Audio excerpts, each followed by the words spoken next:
One of the biggest arguments against XRP from the Bitcoin community is that there really only needs to be one cryptocurrency, and that one cryptocurrency should be the best decentralized money out there.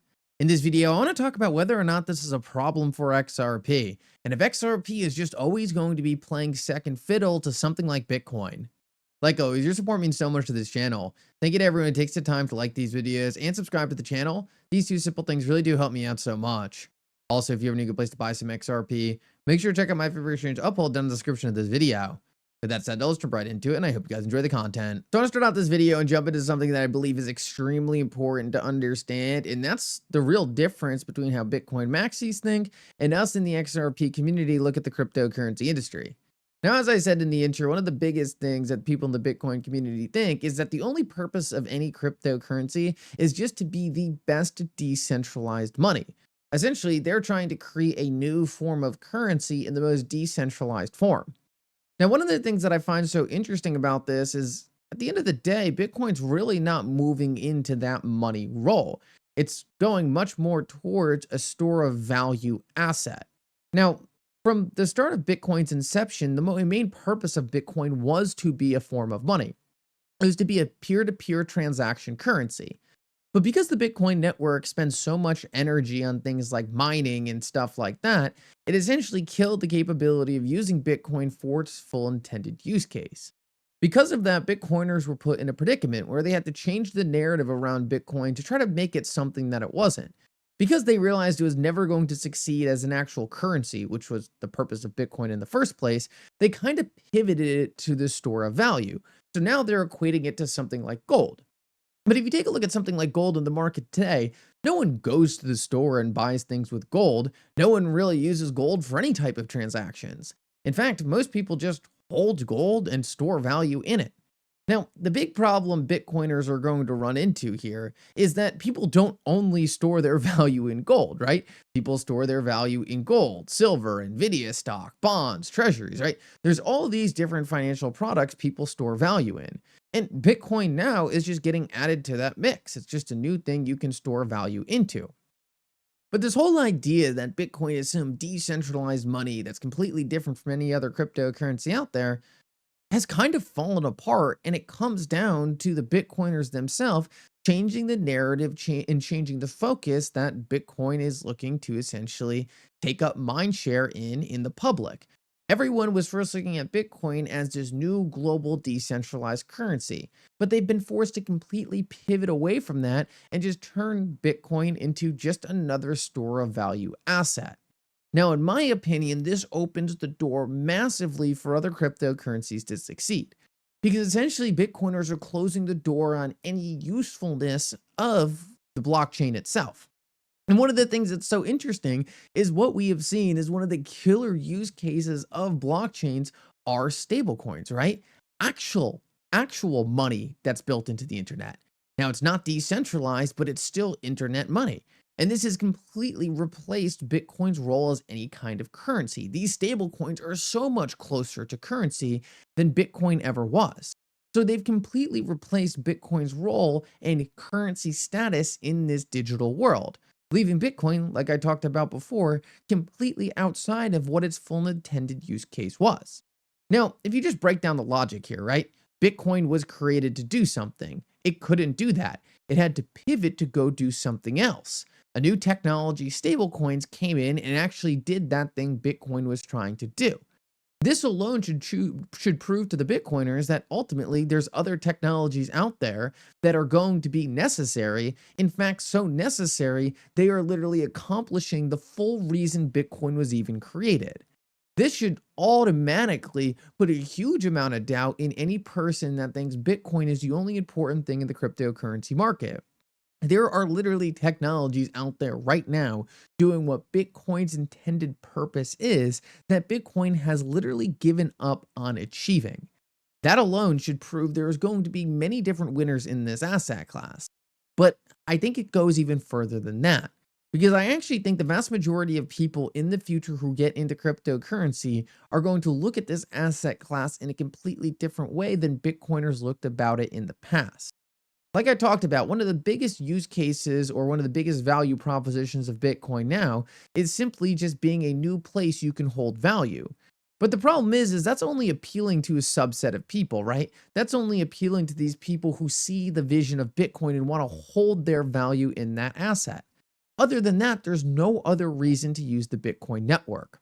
This is extremely limiting to Bitcoin's network effect. Because as we talked about, Bitcoin already gave up on being a currency. So you're never going to be forced into using Bitcoin as a currency, and you're never going to have your average person using Bitcoin for any kind of payments. Therefore, the only people who are going to be buying and using the Bitcoin network are going to be people who share the vision of purchasing that specific asset with the group of people who have already chosen to do so. Let me show you, and this is very important, how this severely differs from something like XRP. One of the extremely interesting things about the XRP ledger is it has other utility outside of just this asset you can buy and speculate on, right? The XRP ledger can actually be used to facilitate transactions of any currency, and XRP just happens to be used as the liquidity to make those transactions happen. But ultimately, even if I just wanted to send $1 from one person to another, I could end up using XRP without even having to know that I am using XRP in the process. This essentially makes me a user of XRP, creating a deeper network effect, even if I'm not doing it for the purpose of buying and speculating and holding XRP, but I'm still getting the utility of XRP. This is how you massively expand that network effect and get more and more people to understand a core use case of the technology. Now you have people who said, wait, I just sent 25 transactions that all landed instantaneously for fractions of a second. What is the technology I can invest in to essentially benefit from this? This actually makes sense to me. This is an actual use case. This is something tangible that's making my life better. This is how the vast majority of people invest. They see something that's solving a problem that's going to be useful that they believe is going to become exponentially more useful in the future. And what we're seeing is people like the CME are already locking into this. The CME just put out an article saying, hey, Bitcoin has been a great start to the cryptocurrency industry, but when we look at this, we see these networks as being utility networks, payment vehicles, transaction settlement networks.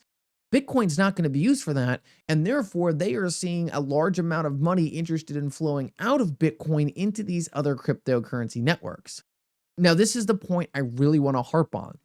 People like the CME, right? These large institutional networks that are used to really playing around in the stock and equity world. They are used to looking at companies that are solving problems. They don't get super hyped up on things like an AMC or a GameStop, right? Things that don't really have any core value. It's just a big meme momentum sort of play, and it's all speculation. That's not the kind of thing that gets them excited. What gets them excited is actual technology solving a problem, creating a network effect, and branching out to fundamentally change the way humans interact with one another. That is what the XRP ledger has the capability of doing by not forcing people to go purchase XRP as a way of buying in, but instead providing a core utility that solves problems for these businesses, and XRP just happens to be a critical part of that problem being solved.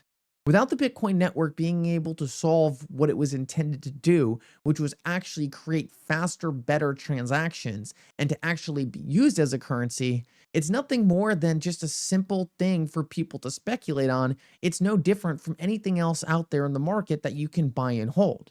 But by becoming an institutional settlement network, and for XRP to have core utility in that network, you are expanding to every single person in the world who needs to move money, making it so they don't have to necessarily buy into the speculative side of XRP to see the utility and the value that it's adding to society. This is something that I think has been really under the radar for a lot of people up until now. They haven't really taken a step back to understand that the way people look at these networks is going to be different in the future than how they look at them today. The vast majority of the narrative right now is dominated by Bitcoiners who essentially have their entire thesis based off Bitcoin being the first thing they bought.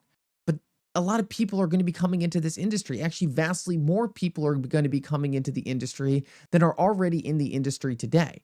we're going to have exponential growth. And the size of this industry is probably going to 10x. So for every 10 people in the industry now, there's going to be 90 new people. Those 90 new people are not going to make the same decision sets in how they invest into these networks that the Bitcoiners made in the early days. They're going to look at things completely differently. And what we're seeing is they're likely going to be looking on the side of utility and networks that are actually solving problems.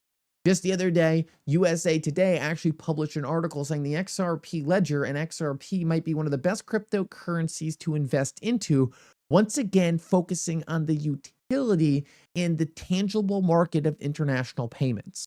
What you are seeing is, in order for these large groups of high net worth people and investment firms to grasp cryptocurrency, they need to see a net effect that makes sense to them. It's one of the biggest problems Bitcoin has had. It's abandoned all of these tangible things, all these actual things that you can actually say, oh, here, a problem is being solved. Bitcoin has moved away from that because it's not technologically capable of doing it. But this door is wide open for XRP, and I think we're just starting to see the early stages of institutions really grasping this. So is Bitcoin going to be the only thing in the market?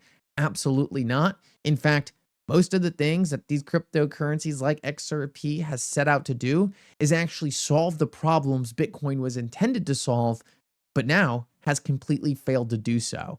Anyone telling you that these things aren't useful or aren't needed with a cryptocurrency don't even understand the premise of why Bitcoin was created in the first place. Thank you so much for coming. I hope you enjoyed this update. And for now, Mickle out.